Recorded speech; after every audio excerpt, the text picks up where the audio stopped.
I was in Italy about 12 months ago as we speak, and in that beautiful country there's some incredible structures that have been standing for thousands and thousands of years. And when you look at those structures, you see these massive pillars that are holding it up, and you think, well, there's no wonder that it stood for thousands of years with those massive, solid, absolutely seemingly indestructible pillars. The thing is, however, it's not the pillars that are the reason why those structures stand for so many thousands of years. It's the foundation upon which those pillars are built. Because you could have the biggest, strongest pillars, and you put them in a swamp, and they're going to sink into the swamp. Why am I talking about structures? Why am I talking about pillars?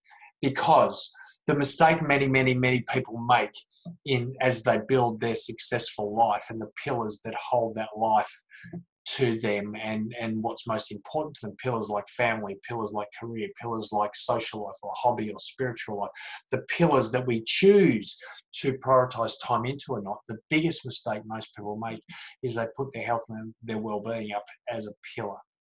And by putting your well-being as a pillar, what you're effectively saying is you get to choose whether you invest time in that or not, because you can't invest 100% of your time in everything. Unfortunately, for a lot of people, when they consider well-being as a pillar, they neglect it, and they choose to steal time, steal attention, and focus from it to focus on other things. So I'm here to tell you, and this week's blog is all about explaining why your well-being is not a pillar. It's the foundation upon which every pillar that is important in your life stands. If you don't look after your pillar, it's your foundation. Honestly, it's like trying to build a massive building on a swamp. It doesn't matter how well you build it, it will sink into the swamp.